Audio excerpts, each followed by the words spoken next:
Bonjour à tous et bienvenue dans cette vidéo très spéciale sur la passionnante histoire des championnats du monde d'échecs. Je vais vous présenter les 47 championnats du monde qui ont été joués entre 1886 et 2018. Vous avez à l'écran à gauche le premier et à droite le dernier en date. Durant cette période de 132 ans, l'histoire des échecs aura compté seulement 16 champions du monde différents, ce qui donne un prestige très particulier au titre de champion du monde.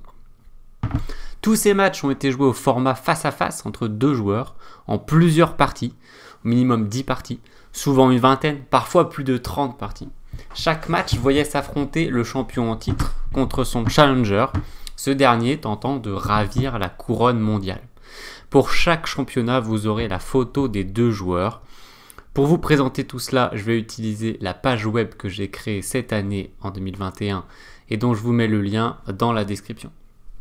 J'en profite pour remercier mon frère Cyril qui m'aide actuellement à la rendre responsive et accessible. Les travaux sont en cours. Évidemment, je pourrais disserter des heures sur chaque joueur, chaque championnat, mais mon objectif est de vous faire traverser plus d'un siècle d'histoire en seulement quelques minutes en vous donnant les éléments les plus marquants. J'espère que ça vous plaira. En fin de vidéo, je vous donnerai quelques ressources pour aller plus loin. Accrochez-vous à votre siège, on est parti. Alors avant de commencer par le premier championnat du monde de 1886, une courte mention des grands champions des 4 siècles qui précédaient. Donc cette liste que j'ai trouvée sur chessgames.com, d'ailleurs site que j'ai beaucoup utilisé pour réaliser la page dont je vous parlais, commence en 1490 environ. Les années à l'époque, c'est pas année pile toujours, des fois c'est approximatif, et donc ça commence par Lucena, l'espagnol, puis on enchaîne avec Damiano, Ruy Lopez, le grand Ruy Lopez qui a donné son nom à la partie espagnole. On a des joueurs un petit peu moins connus, mais beaucoup de joueurs italiens là, pendant quasiment un siècle. Donc Leonardo, Paolo Boy, Salvio, Greco peut-être un peu plus connu dans cette liste. On arrive à De Legal, que vous connaissez peut-être pour son mat, le mat de Legal. On a le grand champion français, le premier grand champion français, c'est Philidor. Philidor, auteur de cette phrase, les pions sont l'âme des échecs. Alexandre Deschapelles, on a eu une période avec beaucoup de champions français ici, pendant un siècle également. Donc vous avez vu un siècle l'Italie, avant c'était l'Espagne, plutôt, Espagne, Portugal, après Italie, après France. Donc Deschapelles, hyper fort, De La Bourdonnais, encore plus fort, Saint-Amand, beaucoup plus court à la période de Saint-Amand, vous voyez.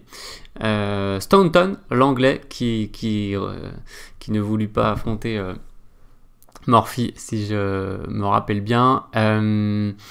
Il y a Andersen, voilà, qui est connu pour sa partie immortelle, 1851, si je ne me trompe pas pour l'année. Alors je fais tout en temps d'impro là, donc il peut y avoir des erreurs ou des oublis. Je vais faire de mon mieux. Paul Morphy, alors voilà, c'est le seul dont je vous ai mis la photo sur la droite. Après, vous allez voir toutes les photos. Mais pour les champions d'avant 1886, j'en ai choisi une. Voilà, j'ai choisi Paul Morphy, c'est le plus marquant.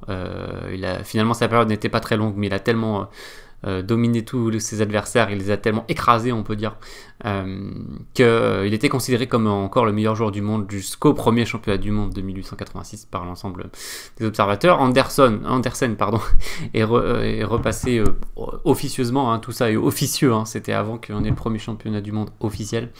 Meilleur joueur du monde, puis Stanis, puis Zukertort, et justement, il y avait un débat pour les deux se considéraient comme le meilleur joueur du monde dans les années 1880, et il a fallu régler cette question par le premier championnat du monde d'échecs. Alors on y va,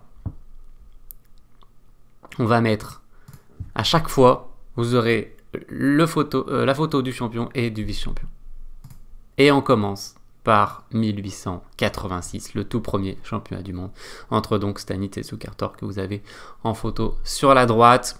Stanis qui gagne par 10 victoires à 5. Pas beaucoup de matchs nuls dans ce match, des parties au couteau. Ensuite, Stanis, donc, qui est devenu champion du monde, défend son titre contre le russe Chigorin. Alors regardez ce match incroyable. Pendant 16 parties, il n'y a eu aucune partie nulle, que des victoires. C'est exactement le contraire du dernier championnat du monde. Une seule nulle dans la 17e partie, et donc Stanis qui gagne 10 victoires à 6. En 1890-1891, le championnat s'est joué à cheval sur les 2 années. C'était le cas de quelques championnats dans l'histoire.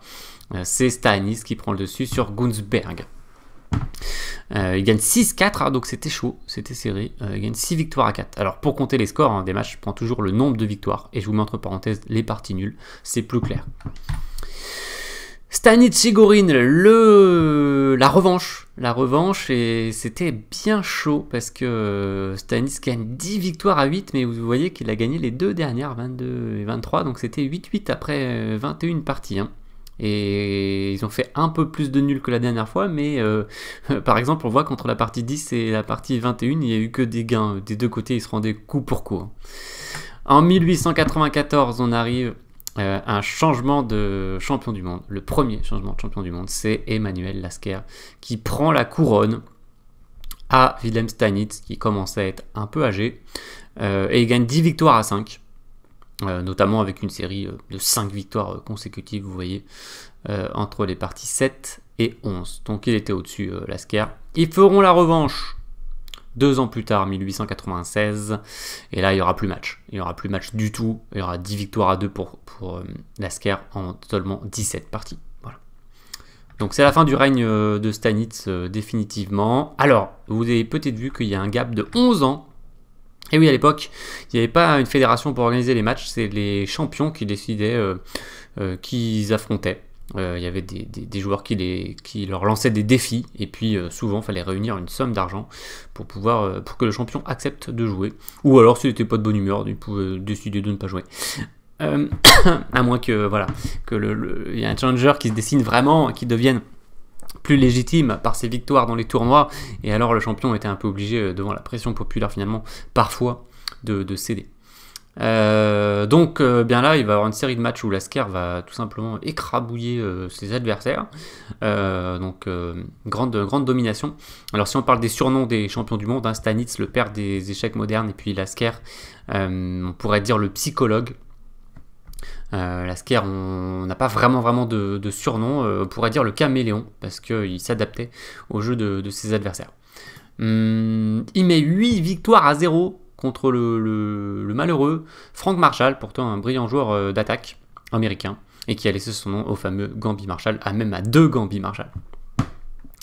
1908, il joue contre Tarrasch, le fameux docteur Tarrasch, grand théoricien qui a laissé beaucoup de conseils aux joueurs, qui a beaucoup étudié de concepts, et Lasker qui gagne 8 victoires à 3, donc relativement largement. En 1910, Lasker était devant son premier très grand challenge, et il était à 2 doigts de perdre le titre, puisque contre Schlechter, il a gagné à la dernière partie, il a égalisé 1 partout, c'était un match prévu en 10 parties. Et donc ça fait 1 partout, il garde son titre vraiment d'extrême justesse. Alors Schlechter, un joueur méconnu, mais assez extraordinaire, et d'un très haut niveau de jeu, et très gentleman, peut-être pas assez... Peut-être qu'il n'a pas voulu assez gagner ce match, et que finalement il laissait filer le match nul à la fin. Voilà, si vous êtes intéressé par l'histoire, vous avez un super article en anglais d'Andrei Terekov sur ce match. Je l'ai mis en lien sur ma page. La même année, Lasker joue contre David Janowski. Il lui met 8 victoires à 0 en 11 parties. C'est la démonstration.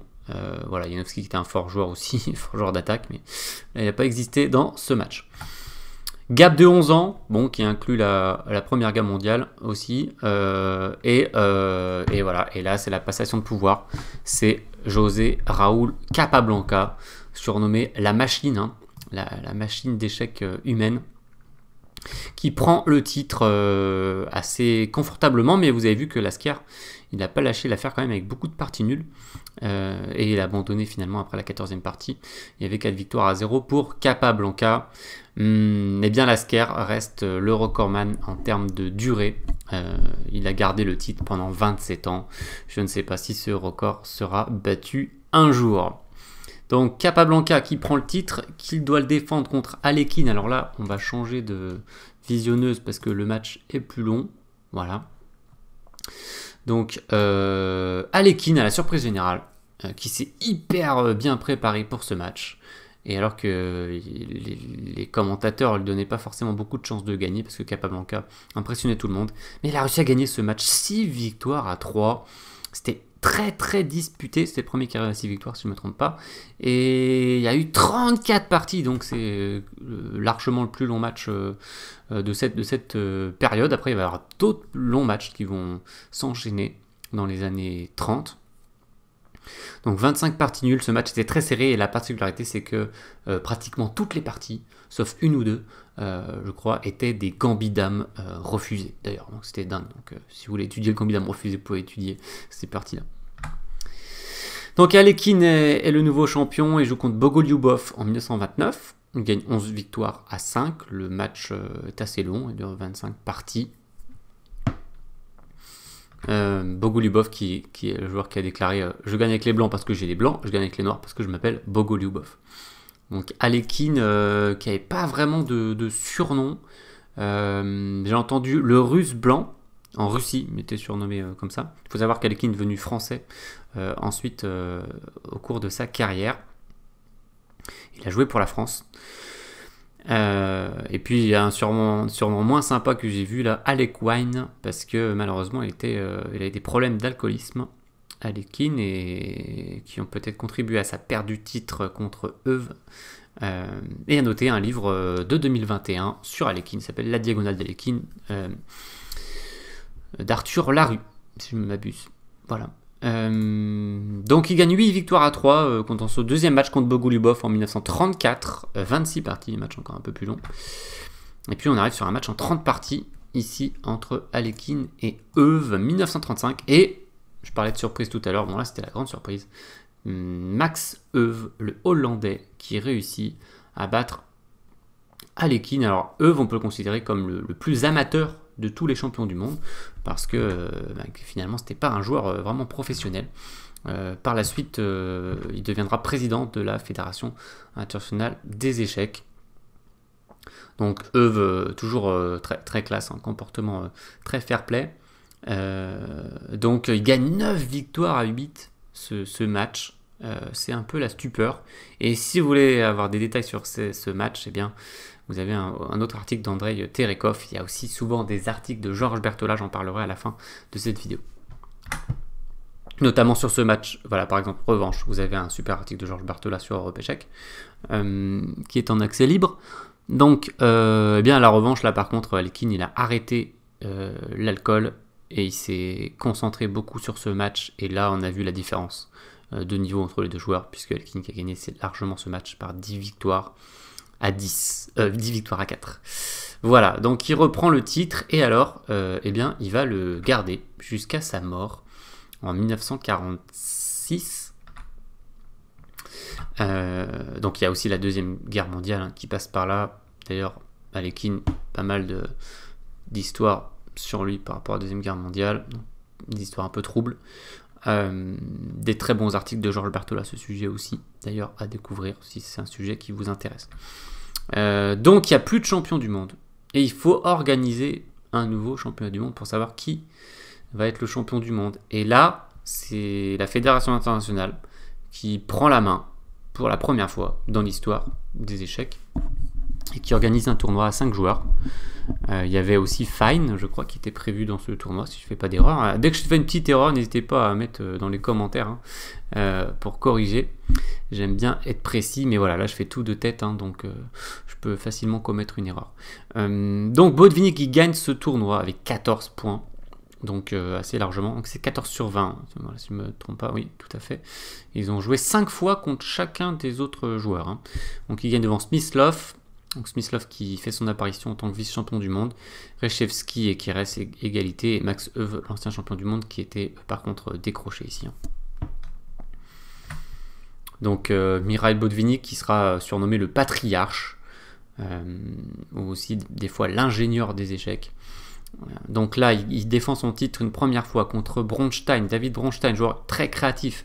En 1951, Botvinnik qui est mené avant les 2 dernières parties, match prévu en 24 parties, et il gagne l'avant-dernière, et il égalise, et ils font nul dans la dernière, Et alors match voilà, avec plein d'histoires aussi à l'intérieur. Et c'est crève-cœur pour David Bronstein qui était à 2 doigts de devenir champion du monde. Et qui finalement, c'est Botvinnik qui reste champion du monde. 5 partout. 3 ans plus tard, après un très fameux tournoi des candidats, Zurich 1953, eh bien, Botvinnik défend son titre de justesse encore. 7 partout contre Smyslov. Donc Botvinnik qui menait 3,5 à 0,5 après 4 parties, mais Smyslov qui ne s'est pas laissé abattre et qui est revenu, et qui menait même 4-3 après la 11e partie. Ils se sont rendus coup pour coup entre la 9e et la 17e partie. Puis ensuite, plus de nuls, et Botvinnik essaie de tenir, mais qui tient de justesse, hein, parce qu'il se fait remonter. Smyslov qui égalise dans l'avant-dernière partie, mais dernière partie, Botvinnik elle est blanc. Il tient la nulle. Encore un article de Terekov si vous êtes intéressé par ce super match. 3 ans plus tard, Smyslov réussit à devenir champion du monde en gagnant 6 victoires à 3. Cette fois, il a mieux démarré le match, il a gagné la première. Et sur la durée, il était toujours un petit peu plus fort, comme vous voyez dans la deuxième moitié du match. Botvinnik a quasiment pas gagné de partie. Il en a gagné une seule. J'avais fait un petit quiz sur Smyslov, pas très compliqué. Je parlerai des quiz à la fin de la vidéo. Sur Smyslov, qu'est-ce qu'on peut dire? On peut dire son surnom c'était The Winter King, donc le roi de l'hiver. Et puis on peut dire aussi qu'on pourrait le surnommer le baryton, puisqu'il était un chanteur brillant. De cette catégorie,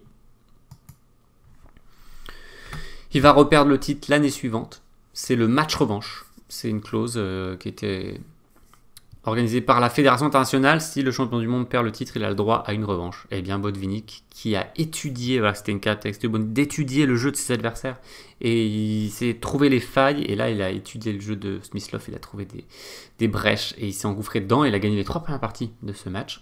Et même si c'était très serré, ben, il gagne finalement 7-5 à la fin, et il reprend le titre. En 1960, il perd contre Mikhail Tal, le magicien de Riga. Un joueur fantastique qui sacrifiait très souvent ses pièces pour le plaisir des spectateurs. Et il gagne 6 victoires à 2 contre Botvinnik. Donc là, large victoire. Mais match revanche l'année d'après. Et Botvinnik a étudié le jeu de Tal. Et il gagne cette fois, lui, largement 10 victoires à 5. Avec seulement 6 nuls dans ce match. Donc il reprend son titre. Il va encore essayer de le défendre une fois, mais il va pas réussir contre Petrosian. Et cette fois, la Fédération nationale a supprimé la clause de revanche. Donc pas de revanche cette fois pour Botvinnik. C'est la dernière fois qu'on verra Botvinnik dans un championnat du monde. Il a perdu 5 victoires à 2 contre Tigran Petrosian. Alors Tigran Petrosian, qu'on pourrait surnommer le boa constrictor, tellement il étouffait ses adversaires. Il les empêchait de jouer. Et au bout d'un moment, il allait les attaquer. Donc on a surnommé aussi Iron Tigran, tellement il était dur à battre. Il a défendu son titre avec succès, mais c'était très très serré contre Spassky en 1966 avec quelques superbes parties. Il a largement dominé la première moitié du match. Petrosian, c'était plus serré après. Il gagne 4 victoires à 3. Par contre, Spassky prend le titre en 1969, 6 victoires à 4. Alors Boris Spassky, pas vraiment de surnom à ma connaissance, on pourrait l'appeler le gentleman des champions du monde, parce que toujours très fair-play, très classe, peut-être un peu trop contre Bobby Fischer 3 ans plus tard. Voilà pour Spassky, toujours en vie d'ailleurs Spassky, 84 ans. Bobby Fischer, la légende américaine qui prend le titre en 1972 dans ce qu'on a appelé le match du siècle à Reykjavik en 1972, donc en faisant forfait, en perdant la première, en donnant son fou, en faisant fou prend pion, en se faisant coincer son fou. Deuxième partie, il veut pas jouer parce qu'il n'est pas d'accord avec les conditions de jeu, il fait forfait, donc Spassky qui mène 2-0, qu'est-ce que c'est que cette histoire? Et puis Fischer qui va revenir en gagnant les 3e, 5e et 6e parties, encore la 8e, la 10e, donc là il avait quasiment plié le match au bout de 10 parties malgré ses 2 défaites initiales, et il gagnera 7 victoires à 3. Ce match hyper médiatisé dans le contexte de la guerre froide entre les États-Unis et l'Union soviétique. Anatoly Karpov prendra le titre, donc les soviétiques qui avaient le titre, hein, depuis, alors Alekhine, depuis Euve, on peut dire. Depuis Euve, donc depuis Botvinnik 1948, ou Alekhine 1935, si on compte Alekhine à moitié soviétique, même s'il était devenu français. Et ils l'ont perdu seulement en 72. Mais ils l'ont récupéré derrière et ils l'ont gardé jusqu'au 21e siècle. Hein. Alors après, c'était plus soviétique, c'était russe. Mais impressionnante domination entre 1948 et 2000 et quelques, on va voir tout à l'heure, 2000 combien. Karpov, donc, alors là, bah, c'est la stupeur. Hein. Fischer qui refuse de jouer. Il y avait une clause premier arrive à 10 victoires, et Fischer il avait dit s'il y a 9-9, le champion garde son titre, et la FIDE n'avait pas accepté cette clause. C'était une des raisons, okay, il y a sans doute plusieurs raisons, et Fischer qui a peut-être peur aussi de Karpov, c'est une possibilité, c'est Karpov qui commençait à être très impressionnant. Alors il gagne sur tapis vert ce match, et ça lui valait quelques moqueries des Occidentaux. Il disait ouais, mais il a même pas battu Fischer, on ne sait pas son niveau. Et donc Karpov qui va s'escrimer dans les tournois. Il va aller jouer tous les grands tournois pour prouver qu'il est le plus fort joueur du monde. Et il va réussir. Alors 3 ans plus tard, alors là, il nous faut une autre. Ouais, ok, j'aurais pu changer la visionneuse. Là, on a besoin d'une grande visionneuse pour ces matchs de 78, notamment 78 Karpov-Korchnoi. Puisque c'est un match titanesque de 32 parties qui dure 3 ou 4 mois, 3 mois je crois, aux Philippines. 6 victoires, c'est le premier à 6 victoires. Et Karpov qui finalement gagne 6 victoires à 5. C'était très serré. Et puis le match est épique pour d'autres raisons, notamment politiques.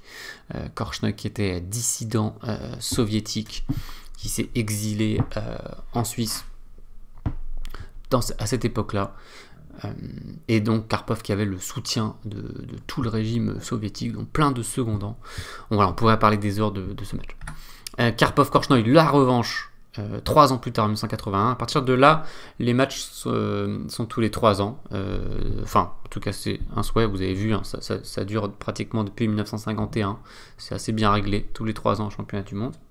Sauf les clauses revanche de Botvinnik. Mais le rythme est bien fixe. Karpov donc gagne 6 victoires à 2, donc c'est plutôt large. Ensuite on part sur du Karpov-Kasparov. Alors là il me faut même pas la visionneuse grande, il me faut la super grande visionneuse. Voilà. Parce que ce match a duré, croyez-le ou non, 48 parties. Et la durée, c'est 5 mois. Ils ont commencé au mois de septembre 1984. Et en février 85, le match est toujours en cours et le président de la FIDE arrête le match. Il y avait 5 victoires à 3 à ce moment-là pour Karpov. Mais ce qui est incroyable, c'est qu'il menait 4-0 après 9 parties, comme vous voyez dans le tableau de score. Il y a eu plein de nuls derrière, il y a eu 17 parties nulles. Il a mis une 5e victoire, donc il était à une victoire de gagner, parce qu'il fallait arriver à 6 victoires. Et il n'a jamais gagné cette 6e victoire. Kasparov qui a gagné sa première partie de championnat du monde contre Karpov à la 32e tentative. Vous imaginez le truc quand même.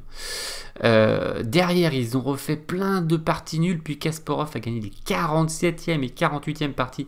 Il y avait 5-3 pour Karpov et le président de la FIDE, Campomanes, a décidé d'arrêter le match en prétextant que c'était dangereux pour la santé physique des joueurs, la santé mentale des joueurs et la santé mentale de tout le monde en fait. Voilà. Bon, c'est vrai que c'était complètement incroyable comme match. Les deux joueurs qui n'étaient pas d'accord pour arrêter le match. Hein. Karpov il disait mais on va continuer, je vais gagner la 6e. Et Kasparov il disait bah, je remonte à fond, je vais gagner ce match. 40 parties nulles dans ce match. Incroyable. Allez, maintenant, on va pouvoir se remettre à la visionneuse classique. Voilà. Puisque, suite à ça, eh bien, ils ont dit on va arrêter les matchs en 6 victoires, on va faire des matchs en 24 parties. Et vous vous départagez en 24 parties, et c'est très bien. Et c'est ce qui s'est passé en 1985. Donc, en septembre, donc 1 an après le match précédent, mais seulement 6 mois après le match... 7 mois après l'arrêt du match précédent, eh bien il recommence. Kasparov gagne la première partie, mais Karpov les 4 et 5. Kasparov égalise dans la 11e, c'est très très chaud. Et puis il y a une partie mythique, c'est la 16e, gagnée par Kasparov avec les Noirs. La fameuse partie du cavalier pieuvre. Il gagnera encore la 19e pour prendre 2 points d'avance. Et malgré une victoire de Karpov dans la 22e, Karpov qui tentera tout dans la dernière pour égaliser. Mais Kasparov gagnera une autre partie avec les Noirs, une sicilienne. Et il prendra le titre à l'âge de 22 ans. Voilà. Et le titre qu'il ne lâchera pas de sitôt. Alors, ces deux joueurs qui vont s'affronter encore et encore. 3e match en 1986. Kasparov qui gagne 5 victoires à 4. Avec notamment 3 victoires consécutives de Karpov dans les 17, 18 et 19e parties, mais insuffisant pour... Enfin, il égalise avec ces 3 victoires-là. Il n'avait pas gagné une seule pendant les 16 premières. Mais Kasparov qui met une victoire qui va bien en 22e partie et qui conserve son titre. Après, on a le match incroyable de Séville en Espagne en 1987 entre ces deux joueurs encore. Oui, en 86, c'était la close revanche. J'ai pas parlé, je reviens vite fait sur Korchnoi. J'ai pas dit que Korchnoi c'est un joueur extraordinaire de l'histoire des échecs. Victor Korchnoi, Victor le Terrible, qui a eu une longévité absolument dingue, qui a fait 10 tournois des candidats dans sa carrière, je sais pas ce que vous imaginez, et il a battu 9 champions du monde. On a dit dans toute l'histoire d'échecs, il y a eu 16 champions du monde, lui il en a battu 9. Voilà, donc je voulais revenir rapidement sur Korchnoi, et puis on continue la saga Kasparov-Karpov. Au niveau des surnoms, Karpov, c'est Tolia, de son prénom Anatoly. On pourrait dire aussi l'araignée, tellement il aimait bien vraiment prendre ses adversaires comme ça dans une toile. Sinon, au niveau des surnoms, Bobby Fischer, on n'a pas dit, ça peut être le Kid de Brooklyn. Alors, Kasparov, c'est l'ogre de Bakou, des fois on dit le monstre au milieu. Et donc en 87, regardez Karpov qui gagne l'avant-dernière partie, qui prend la tête. Il mène 4-3, et Kasparov qui est obligé de gagner la dernière pour rester champion du monde, et il y arrive. Cette fameuse 24e partie, qui sera jouée sur 2 jours après l'ajournement, et il reste champion du monde. 1990, joué à moitié à New York, moitié à Lyon, en France, seul championnat du monde qui a été joué en France, si je ne fais pas d'erreur. Et ici, Kasparov qui était quand même déjà plus dominant. Karpov qui va jamais mener ce match malgré du répondant. Et Kasparov qui à partir de la 18e partie fera la différence. Voilà, notamment c'est cette phase de match qui est jouée à Lyon. Ça met fin à ces 5 matchs Kasparov-Karpov qui ont fait l'histoire des échecs. On arrive à la période de la scission entre Kasparov et la FIDE. Donc Short et Kasparov qui font tous les deux scission en 93 parce que la FIDE a négocié les conditions du match qui devait avoir lieu entre ces deux joueurs, parce que Short a gagné le tournoi des candidats officiels. La FIDE qui a décidé toute seule des conditions, donc les deux joueurs qui font sécession et qui font leur propre match sous l'égide de la PCA, nouvelle organisation qui est créée à ce moment-là. Kasparov qui gagne 6 victoires à 1 assez largement, mais un match intéressant où Short a fait beaucoup de belles attaques et il aurait certainement mérité un score un peu moins sévère. Voilà. Mais voilà, Kasparov qui continue à dominer. Il bat Anand, le jeune Anand, en 95. Malgré l'ouverture du score d'Anand en 9e partie, eh bien Kasparov qui mettra 4 victoires dans les 5 suivantes pour gagner ce match qui était prévu, si je ne m'abuse, en 20 parties. Oui, le nombre de parties qui va commencer à diminuer de plus en plus au fil de ces championnats du monde à l'approche autour de l'année 2000. Donc on a ici le fameux match de l'an 2000, Kasparov-Kramnik, gagné par Kramnik 2-0. Kasparov qui n'a pas réussi à gagner la moindre partie. C'est un match prévu en 16 parties. Et donc Kramnik qui l'emporte en 15, avec 2 victoires avec les blancs et plein de nuls, notamment avec les noirs, avec la fameuse défense de Berlin que Kasparov n'a pas réussi à casser. Kramnik qui n'a pas vraiment de surnom. J'ai vu en anglais Iceman, voilà, pour son sang-froid. Il défend son titre de justesse contre Peter Leko en 2004. Brissago, il est mené d'un point, c'est un match prévu en 14 parties et il doit gagner la dernière. Et comme Lasker contre Schlechter, comme Kasparov contre Karpov, il va réussir à gagner la dernière avec les blancs et il égalise et il garde son titre. Peter Leko qui était à 2 doigts de devenir champion du monde. Le Hongrois. En 2006, c'est le match de la réunification. Réunification qui sera complétée 2 ans plus tard. Parce que la FIDE, entre-temps, va sacrer Anand en 2007 dans un tournoi. Mais bon, on reste sur les matchs, les face-à-face. Et c'est la première fois qu'il y a des rapides de départage. Et c'est la deuxième fois qu'il y a une partie perdue par forfait, par Kramnik. La 5e partie, il est accusé de triche par l'équipe de Topalov. Et pour protester, il a fait forfait dans la 5e. Forfait enregistré. Alors il menait 2-0 à ce moment-là, mais quand même, Topalov qui gagne 2 parties 8 et 9, Kramnik égalise, les deux joueurs sont à égalité, 3 victoires chacun, après 12 parties classiques qui étaient prévues, partie classique, partie lente, et 4 parties rapides pour la première fois l'histoire d'échecs sont jouées, et Kramnik qui gagne 2,5, 1,5, et donc il devient en quelque sorte le champion du monde réunifié. Et Anand qui gagne championnat du monde FIDE 2007, réunification on pourrait dire, parce que Kramnik n'a pas été battu en match, en 2008, et là, domination d'Anand, notamment avec 2 victoires avec les Noirs en partie 3 et 5 avec la semi-slave, et encore une autre avec les Blancs en partie 6, il menait 3-0 après 6 parties, la messe était quasiment dite, et malgré une victoire de Kramnik en partie 10, ce match prévu en 12 parties, maintenant il n'y a que des matchs prévus en 12 parties à partir de là, gagné par Vishy Anand qui devient champion du monde réunifié, il a déjà été champion du monde FIDE auparavant, mais réunifié en 2008. Voilà, enfin, donc ça met fin à cette période un peu trouble. 1993, 2008, période de 15 ans où où il y avait 2 champions, on ne savait pas trop, c'était un peu compliqué, ça s'est un peu arrangé en 2006, mais ça sera vraiment clair à partir de 2008. Voilà. On arrive au dernier champion du monde de l'histoire, qui date de ces 10 dernières années. Anand Topalov qui revient et qui était pas loin d'aller au départage, mais surprise, Anand qui gagne la 12e partie avec les Noirs et qui s'évite les départages.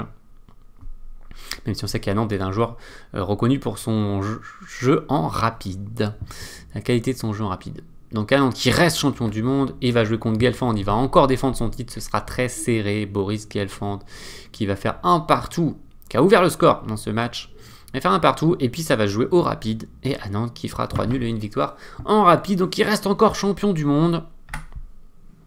Et on arrive finalement au 16e champion du monde, Magnus Carlsen, 2013, il prend le titre à l'âge de 22 ans et quelques, juste avant ses 23 ans, et il met 3 victoires à 0 à Anand en 10 parties.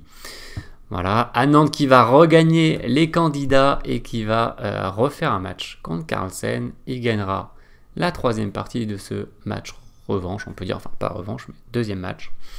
Par contre, Carlsen derrière qui, dans un match quand même bien tendu, gagnera les parties 6 et 11 et gagnera ce match 3-1. En 2016, on a Carlsen Karyakin, voilà, le russe qui revient, enfin un russe qui revient jouer un titre mondial. C'était pas le cas depuis Kramnik. Contre toute attente, Karyakin qui gagne la 8e partie. Et qui mène 1-0, Carlsen qui doit s'employer pour égaliser, ça fait un partout en lent, et Carlsen qui ira gagner les 2 dernières parties de rapide pour arracher ce match et continuer à garder son titre. Donc, très belle prestation de Sergei Karyakin qui reste encore à ce jour, au moment où je fais cette vidéo, le recordman du plus jeune grand maître de l'histoire des échecs à 12 ans et 7 mois. 2018, c'est le dernier championnat du monde qui s'est disputé. Alors, où j'enregistre cette vidéo, c'est en Carlsen Caruana, l'américain Caruana d'origine italienne, qui a réussi, alors là c'est une première dans l'histoire des échecs, 12 parties lentes, 12 parties nulles, Une première en tout cas pour... Il y a déjà eu 12 parties nulles de suite, hein, on a vu les Karpov-Kasparov, mais au niveau de toutes les parties d'un match nul, c'est la première fois. Et alors c'est pas que les parties n'étaient pas disputées, hein, ça a chauffé dans ce match. Il y a eu des Siciliennes, Carlsen il a sorti la Sicilienne dans ce match plusieurs fois, c'était hyper tendu, mais finalement 12 nuls, et ça s'est joué au rapide. Alors là par contre Carlsen qui a donné la leçon en partie rapide, 3 victoires à 0, mais c'était chaud hein, ce match. Et on arrive en 2021, le match est prévu au mois de novembre entre Magnus Carlsen, le tenant du titre, 16e champion du monde de l'histoire, et le russe Jan Nepomniachtchi, qui a un nom fort long, on peut aussi le surnommer Nepo. Sinon, en termes de surnom, pour terminer la liste, Anand, le tigre de Madras, sa ville natale, et puis Carlsen, le Mozart des échecs, pour le plus répandu, le plus utilisé. Et bien voilà pour cette liste de 47 championnats du monde, cette très riche histoire des championnats du monde des échecs. J'espère que ça vous a plu. Comme promis, pour finir, quelques ressources pour aller plus loin si tout ça vous intéresse. Alors, premièrement, petite parenthèse, alors hop, je vais essayer d'agrandir, hop, voilà, vous allez comprendre tout de suite pourquoi. Un petit mot sur un projet d'édition de livret en français sur les 16 champions du monde. Le premier sur Steinitz est sorti en ce mois de mai 2021 et il est là, voilà. Donc je vous montre ce beau livret. Donc c'est un livret de cinquantaine de pages. Hop, j'essaie de vous montrer un peu, voilà. Sur Steinitz, alors il y a des photos historiques, comme ceci par exemple, voilà, il y a plein de photos, il y a plein de citations, il y a des analyses, il y a des exercices à la fin, il y a un quiz. Je ne peux que vous recommander ce superbe travail. Donc le projet, c'est de faire ça pour les 16 champions du monde. Pour l'instant, il y a eu le premier projet mené par 3 entraîneurs de l'école de Nancy du jeu d'échecs, Christophe Philippe, Anastasia Savina et Cédric Passy. Je peux témoigner que c'est un super travail, n'hésitez pas à leur commander des livrets. C'est à destination de tous les joueurs désireux de progresser et aussi à destination des entraîneurs qui veulent donner des cours en les utilisant. Voilà, sinon, je vais redevenir petit pour montrer, alors on va enlever ceci, pour montrer les articles de Georges Berthollat. Alors ça, c'est un superbe travail historique. Donc on va en montrer un, c'est sur Nesmedinov, je vais agrandir ça.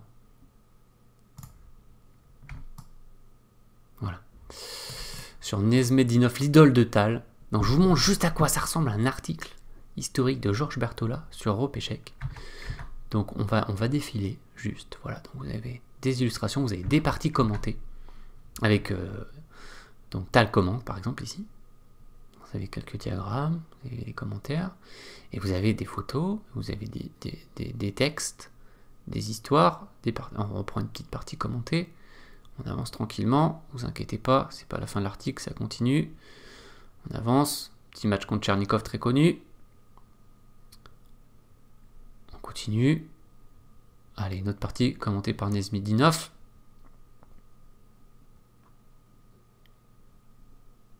Une autre partie, Bakirov, c'est contre Mikenas. Oula, le roi noir qui est au centre, ça m'a fait peur.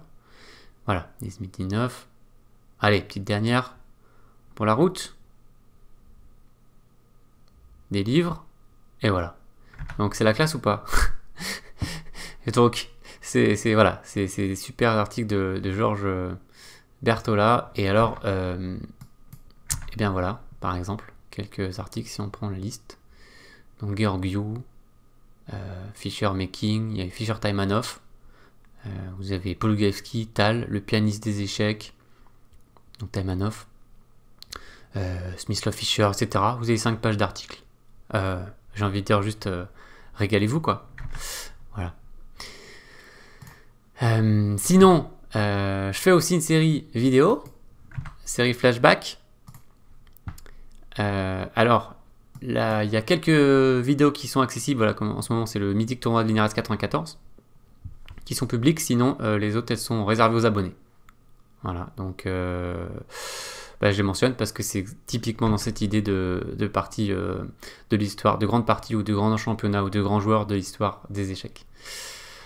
Voilà, et bien la dernière chose que je pourrais vous dire, c'est que mes prochains objectifs, c'est un quiz par champion du monde. Par exemple, j'ai fait Smyslov, voilà, petit quiz ici, hop.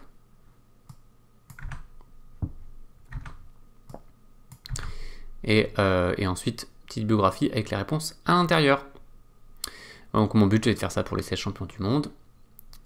Et deuxième objectif, ce sera de faire la liste des meilleures parties des 47 champions du monde. Il y a 964 parties au total. Je continue de le regarder. Mon but est de toutes les voir et de les mettre ensuite dans des bases Lichess. Oui, je ne l'ai pas dit, mais vous avez aussi la liste, le PGN des 964 parties sur la page. Je remets la page. Voilà.